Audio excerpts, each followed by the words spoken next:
Sé que no es posible estar juntos por el caso de la pandemia, pero el Señor tiene control de todas las cosas y Él sabe por qué lo hace. ¿Y por qué no? Oramos a nuestro Dios para iniciar y poner esto en las manos de Él, y que su Espíritu Santo está enseñándonos su palabra, sea redarguyendo, instruyéndonos cada vez más. Dios, gracias te damos por todo lo que haces, porque eres maravilloso, Señor, eres grande, eres poderoso, y esto que está sucediendo, esta pandemia, no es algo que sale fuera de tu propósito. Es algo que tú tienes, Señor, bajo tu voluntad, y tú has decidido que así suceda. No te tomó por sorpresa, sino que ya sabías, Señor, y conoces todas las cosas que van a suceder. Señor, ayúdanos como cristianos a poder confiar en tus manos y en tu poder. Y Señor, gracias por dejarnos seguir estudiando tu palabra, porque tú eres grande y maravilloso y queremos saber más de ti, escudriñar más de ti. En tu nombre oramos, en el nombre de tu Hijo Jesucristo. Amén.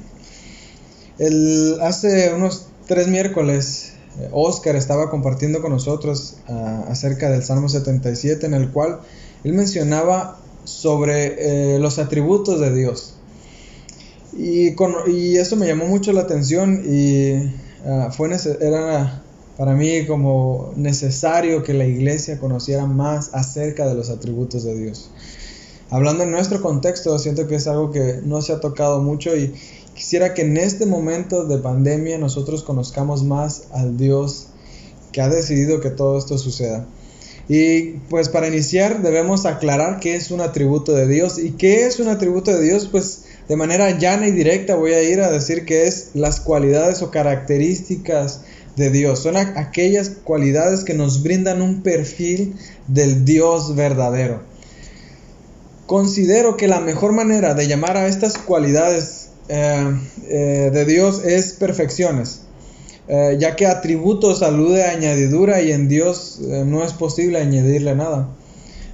Pero para fines prácticos, de aquí en adelante voy a usar perfecciones, atributos, incluso virtudes o excelencias también como sinónimos. Primera de Pedro utiliza la palabra virtudes, ¿sí? Cuando dice que somos real sacerdocio, pueblo adquirido de Dios, para anunciar las virtudes de aquel que nos llamó. Y volviendo a la pregunta sobre qué es un atributo, bueno, los atributos de Dios no son añadidos debido a las circunstancias, ¿sí? Él no es santo cuando hay pecado, Él no es grande cuando alguien se enfrenta a Él, no. Dios es siempre cada uno de los atributos, siempre, siempre. Por ejemplo, Él siempre es grande, Él siempre es amor, Él siempre es vida, Él siempre es misericordioso. Dios es todos los atributos a la vez, todos sus atributos a la vez. Por ejemplo, usted me mira a mí y yo no soy nariz, ¿verdad? Yo no soy boca, yo no soy ojos, yo soy Iván, pero todos esos atributos o características me hacen a mí Iván, ¿sí? Yo soy todas esas características a la vez. Por eso es necesario que en la medida de lo posible, como cristianos, conozcamos aquellos atributos que han sido revelados por Dios a través de la Biblia. Hermanos, es necesario que estos atributos no sean separados, sino que tengamos todos esos atributos como uno solo, sabiendo que Dios es todos esos atributos a la vez. Ahora la pregunta es, ¿podemos nosotros conocer a Dios completamente a través de sus atributos, a través de sus perfecciones? La palabra de Dios en Deuteronomio capítulo 4 versículo 15 al 19 nos habla de que prohibió al pueblo de Israel hacer imágenes en su nombre, ya sea en su nombre o de todo lo creado bajo el cielo o sobre el cielo. Él prohibió hacer imágenes, incluso la de Él mismo, y decidió darse a conocer por medio de sus atributos, pero estos atributos que Él ha decidido revelarnos a través de su palabra no son exhaustivos. ¿Qué quiere decir exhaustivos? Que no van a describirlo completamente como Él es. No podemos decir que al estudiar todos los atributos a través de la Biblia, nosotros vamos a conocer a Dios completamente. Eso es imposible, es antibíblico. Hermanos, la imagen que nos arrojan los atributos de Dios o las perfecciones de Dios es parcial. Y eso es porque Dios así lo decidió. Y es un esbozo que delimita quién es y quién no es Dios. A través de los atributos nosotros podemos decir que Dios es justo, por lo tanto Él no es injusto. Podemos decir que Dios es amor, por lo tanto Dios no es odio. Podemos decir entonces que cada atributo de Dios va delimitando quién es Dios y nos va dando una imagen de lo que Él es y lo que Él representa. ¿Me explico? Ahora, algo importante que debo de mencionar, y probablemente va a chocar con lo que usted creía, pero aún cuando estemos en la gloria, no podremos conocer por completo a Dios. La Biblia dice que cuando estemos a Él le veremos tal como Él es. Y sí, lo vamos a ver en todo su esplendor y gloria y majestad, y vamos a ver esa maravilla y vamos a quedar asombrados, pero no vamos a poder conocerlo todo completamente en todos sus atributos. Fíjese bien lo que dice Romanos capítulo 11 versículo 33. Romanos 11, 33 dice de la siguiente manera: oh profundidad de las riquezas, de la sabiduría y de la ciencia de Dios. Fíjese bien lo que dice acerca de eso. Cuán insondables son sus juicios e inescrutables sus caminos. Porque ¿quién entendió la mente del Señor? ¿O quién fue su consejero? ¿O quién le dio a Él primero para que le fuese recompensado? Se da cuenta que lo que Dios representa es algo mucho más grande que no podemos entender, es insondable, o sea, no se puede alcanzar, es inescrutable, no se puede entender sus caminos. Es imposible. Pero esto, hermano, no debe desanimarnos, ni siquiera perder el interés por comprenderlo. Ahora, no estoy diciendo que Dios está incomprendido, sino que es incomprensible. No podemos comprender a su totalidad. Es infinito, delimitado, ¿verdad? Esa infinidad, pero es infinito al fin y al cabo. Por el contrario, hermanos, esto no debe ser desánimo para nosotros, sino saber que es tan grande y tan increíble, majestuoso, deben hacer nacer en nosotros una urgencia por conocer lo más que podamos acerca de Él. No podemos decir, es que Dios es muy grande, pues no voy a hacer el esfuerzo por conocerlo. No, al contrario, debe ser una urgencia por conocerlo, por saber quién es y lo que Él representa. Hermanos, este conocimiento de sus atributos no es privado, ni es sectorizado a cierto nivel de estudio. Más bien está al alcance del creyente en general. Usted tiene la Biblia, usted puede estudiar los atributos de Dios. Esto no es para teólogos o seminaristas, eso es para el creyente en general. Es la manera en que Dios se da a conocer sus atributos y es primordial que lo conozcamos. Ahora, teniendo una breve descripción de lo que es los atributos de Dios, quisiera hablar acerca de la santidad de Dios. Conocemos que Dios es santo y lo decimos y cantamos santo, santo, santo, pero ¿es la santidad una perfección? ¿Es la santidad un atributo de Dios? Aunque muchos la catalogan como tal, en sí no es un atributo de Dios. Lo menciono aquí porque usted va a buscar en un libro de teología acerca de teología propia y va a encontrar que la santidad se encuentra como un atributo de Dios, porque ahí se ha catalogado, pero no es un atributo de Dios, sino que es su esencia. Si no es un atributo, entonces ¿qué es? Fíjese bien lo que dicen varios teólogos acerca de la santidad de Dios. A.W. Pink dice sobre la santidad, dice: la santidad es la misma excelencia de la naturaleza divina. El gran Dios es magnífico en santidad. Esta excelencia, destacada por encima de sus otras perfecciones o atributos, es la gloria de estas. La santidad es la gloria de las perfecciones. Es cada una de las perfecciones de la deidad. Así como su poder es el vigor de sus otras perfecciones, su santidad es la hermosura de las mismas. De la manera que sin omnipotencia todo sería débil, sin santidad todo sería desagradable, dice Pink. Si la santidad, fuera manchada, dice, el resto perdería su honra. Fin de la cita. Se da cuenta de lo que representa la santidad de Dios. Es lo máximo, es la esencia de las perfecciones. Berkhof dice, la santidad es la posición o relación existente entre Dios y alguna persona o cosa. Charles Ryrie dice, la santidad significa no solo que Él está separado de todo lo que es sucio y malo, sino también que Él es positivamente puro y así distinto de todos los demás. El diccionario teológico dice, significa la santidad que es su separación de toda la creación y de su trascendencia sobre ella. En resumen, su supremacía, majestad y reverencial gloria y el carácter inmaculado de su carácter. Lo que están diciendo estos teólogos es que la santidad lo que hace es definir que existe Dios y todas las cosas. ¿Sí? Solamente esos dos grupos, Dios y todas las cosas. Y esa separación lo hace la santidad. Su majestad, lo que nos va a sorprender más es su santidad, lo que Él es. Y la santidad es la esencia, es quien es Dios. Por eso es que algunos piensan que no debe estar en los atributos, ya que todos los atributos desprenden de la santidad de Dios. Podemos decir que está Dios, su santidad y todos los atributos alrededor de Él, pero todos son lo mismo.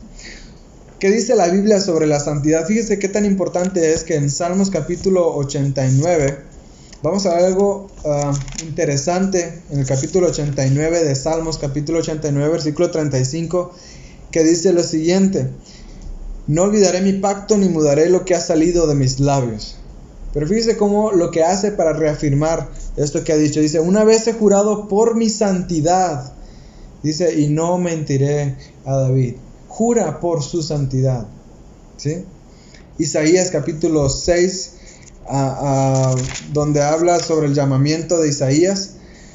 6 capítulo 2 dice, por encima de él, hablando de Dios, dice, había serafines. Cada uno tenía 6 alas. Con 2 cubrían sus rostros, con 2 cubrían sus pies, y con 2 volaban. Y el uno al otro daba voces diciendo, Santo, Santo, Santo.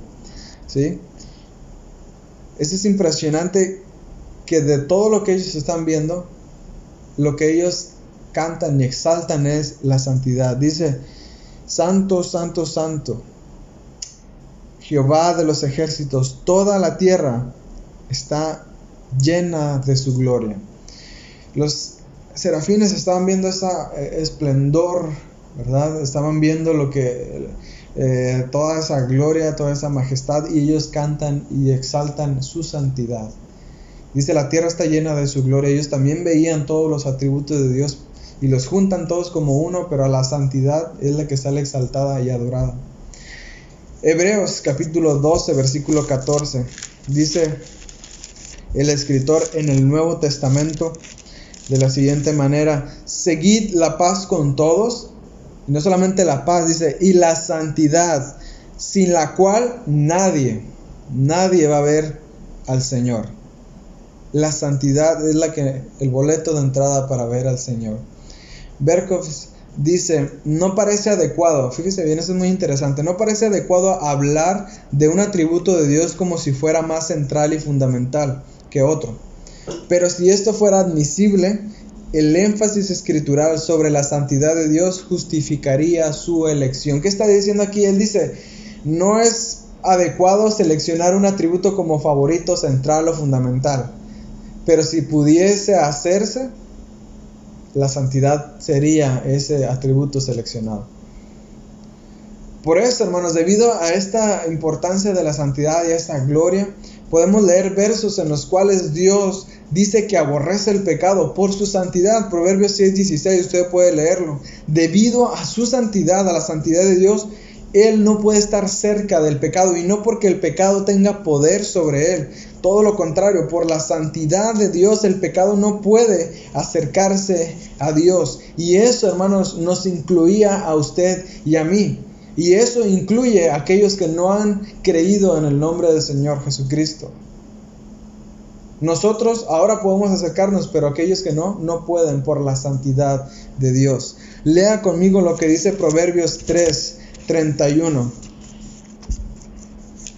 Proverbios capítulo 3 y versículo 31 dice de la siguiente manera: no envidies al hombre injusto, ni escojas ninguno de sus caminos. Versículo 32, porque Jehová, ¿qué dice? Abomina, palabra fuerte, dice, abomina al perverso, mas su comunión íntima es con los justos. ¿Se da cuenta? A veces podemos pensar que bien la pasan aquellos que hacen sus tranzas, ¿verdad? Y viven mucho mejor que nosotros, y a nosotros nos va bien mal. Pero dice el Señor que Él abomina a los injustos, a los perversos, y está con aquellos que hacen justicia. La comunión íntima es con los justos. Por esa santidad Él no puede tener relación con los perversos. Sigue diciendo Proverbios capítulo 15, versículo 26. Proverbios capítulo 15 y versículo 26 dice: abominación, una vez más, son a Jehová los pensamientos del malo, mas las expresiones de los limpios son limpias. Dice bien, hermanos, lo que dice, abominación son a Jehová, que los pensamientos del malo, ni siquiera se ha ejecutado, ¿sí? La acción, el pensamiento, solamente se ha formulado en la mente, el pensamiento malo, que ni siquiera ha llegado a la ejecución, pero Dios ya abomina, aborrece los pensamientos malos. No es que Él tenga un cierto pecado más aborrecido que otro, no es que Él aborrece más al asesino que al mentiroso. El pecado es abominable delante de Él por su santidad, por su pureza. Así, si usted se roba un dulce, es pecado y Dios lo aborrece. Claro, hay que hacer una gran diferencia entre las consecuencias. Son muy diferentes de robar un dulce a matar a una persona. No es justificación para el cristiano o para cualquier persona creer que un pecado es aquel que asesina a una persona y aquel que roba algo pequeño es diferente para el Señor. Para Él es abominación, ambos casos. Salmos capítulo 7 dice, versículo 11, Salmos capítulo 7 y versículo 11, y esto, hermanos, esto no es para asustarlos, es para que tiemble delante de esa santidad de Dios y sea temeroso. Dice Salmos capítulo 7 versículo 11, Dios es juez justo, otro atributo de Dios, la justicia de Dios. Dios es juez justo y Dios está airado contra el impío todos los días. ¿Sí? Versículo 12, si no se arrepiente, Él afilará su espada, armado tiene ya su arco, dice el versículo 12, y lo ha preparado. Fíjese bien, la santidad de Dios desprendió ahora la justicia de Dios, y no solamente la justicia, sino la ira de Dios. Fíjese bien, está airado. Debido a su justicia, debido a su santidad, Dios castiga el pecado y está airado contra el pecador. Dios es juez justo, esta es otra perfección. Hermanos, entendemos esto. Nuestra condición natural desde el nacimiento es de pecado. Salmo 51, versículo 5, usted puede leer lo que fuimos concebidos desde el vientre de nuestra madre en pecado. Eso lo dice David. Somos concebidos en maldad. En nuestra naturaleza viene enredado el vestigio del pecado de Adán. Aunque somos creación de Dios, como le dice la palabra de Dios, nacemos a la imagen del primer hombre, corruptos y alejados de Dios. Génesis 5, versículo 3 nos habla sobre esa descendencia de Adán. La Biblia dice que Dios formó a Adán a su imagen y semejanza. Génesis 5, capítulo 3 dice que los hijos de Adán nacieron a la imagen de Adán, con esa pecaminosidad. Ahora, hermanos, ¿cómo debemos nosotros entender y aplicar esto a nuestra vida? La santidad de Dios y nuestra condición de pecado no permitía que tuviésemos cercanía con Dios. Alguien debía encontrar la manera de constituirnos santos. Para llegar a esta condición honrosa, no solamente era quitar la culpa, sino satisfacer esa justicia de Dios y la ira de Dios, esa que nos correspondía a nosotros, pagar nuestra vileza y unirnos a Dios, ser ese mediador entre Dios y los hombres. ¿Se da cuenta, hermanos, de lo que representó para nuestro Señor Jesucristo venir a salvar a los pecadores? ¿Puede imaginar usted, ahora que conoce esa santidad tan perfecta, el amor que tuvo hacia nosotros, sus escogidos, los pecadores? ¿Se da cuenta cómo conocer la santidad de Dios dimensiona mucho más grande el amor que tuvo por nosotros? ¿Sí? Piensen lo que le costó a nuestro Señor cargar el pecado. Aquel ser que no tenía relación con el pecado, por amor, decidió cargar todo el pecado del mundo. Mediante el sacrificio de Cristo es posible que pecadores lleguen a ser santos y estar seguros que cuando estén delante del Dios Santo Todopoderoso, estén sin miedo, estén delante de Él sabiendo que tienen acceso por la muerte de nuestro Señor Jesucristo. No por méritos propios, sino por su Hijo que nos acerca a Él. Cristo, hermanos, entienda esto, Cristo hace al pecador partícipe de la máxima esencia de Dios Padre. Cristo nos hace partícipes de la santidad de Dios. ¿Cómo es posible que algunos la desprecien si es la única manera, la única forma que podemos llegar a ser salvos? Hermanos, este conocimiento debe producir en nosotros, en usted, en el creyente, una perspectiva correcta de la santidad de Dios y la realidad de nuestra condición. Nuestra condición en este mundo, sí somos santos, pero no hemos llegado a la estatura de Cristo. Tenemos que llegar hacia esa estatura, ansiar llegar a ser santos y parecernos a Él. Para la gente y para algunos creyentes, entre comillas, va a ser algo muy extremista, pero es la mayor esencia de Dios. Yo sé que a veces usted se pregunta o le han preguntado ¿cuál es la voluntad de Dios para mi vida? Responde usted enfáticamente, la voluntad de Dios para mi vida es ser santos, buscar la santidad, parecernos cada día más a Cristo, ser más como Él, buscar la santidad sin la cual nadie verá a Dios. Mateo 5:48, para terminar, dice de la siguiente manera, Mateo capítulo 5, versículo 48. Esa es palabra de nuestro Dios. Dice así: sed pues, dice, vosotros, ustedes, perfectos, como vuestro Padre que está en los cielos es perfecto. ¿Sí? Es algo alto, ¿eh? Ser perfecto es una vara muy alta que tenemos que hacer. Y Dios lo dice, el Señor Jesucristo dice, sean ustedes santos porque nuestro Padre en los cielos es perfecto. Primera de Tesalonicenses capítulo 4 y versículo 7 habla sobre ese llamado que tenemos nosotros. Dice, pues no nos ha llamado Dios a inmundicia, sino a ¿qué? A santificación. Como lo dije hace rato, somos santos, o esa llamada santidad o santificación posicional, pero Dios también nos ha llamado, después de esa santificación posicional, traídos del pecado, puestos ahora por Cristo en esa santidad posicional, debemos caminar en una santificación progresiva hasta llegar hasta la estatura de Cristo. Es difícil, sí, pero el Señor quiere que ese sea nuestro llamado. Somos llamados a santificación.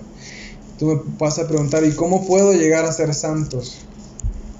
Dice la palabra de Dios en San Juan capítulo 17 versículo 17. Santifícalos, esta es la oración del Señor Jesús. Santifícalos en tu verdad, tu palabra es verdad. Entonces, hermanos, la santidad vamos a empezar a buscarla mediante la palabra de Dios. Y la palabra de Dios nos va a dictar nuestra conducta, lo que tenemos que hacer, y vamos a llegar a esa santificación progresiva hasta la estatura de Cristo. ¿Es difícil? Claro que lo es. No pretendo, como decía Pablo, haberlo ya alcanzado esa santificación, pero cada día debemos parecernos más a Cristo. Hermanos, el Señor Jesucristo nos hace partícipes de la máxima esencia de Dios. Piensa en esto. Señor, gracias te damos por hacernos partícipes por mandar a tu Hijo Jesucristo, por hacer ese plan de redención y poder llamarnos santos, tus hijos. No estamos sin pecado, sino que luchamos contra el pecado. Señor, pero ahora no lo hacemos en nuestras fuerzas, sino en tu fuerza. Señor, y ahora somos llamados santos gracias a tu Hijo Jesucristo, al sacrificio. Ayúdanos, Señor, a caminar en santidad. Ayúdanos a comportarnos como lo que somos, Señor, santos, apartados para ti. Gracias, Señor, te damos por tu palabra que nos das las herramientas para poder llegar a esa santidad. Señor, en tu nombre, en el nombre de nuestro Señor Jesucristo, el nombre que es sobre todo nombre, oramos. Amén.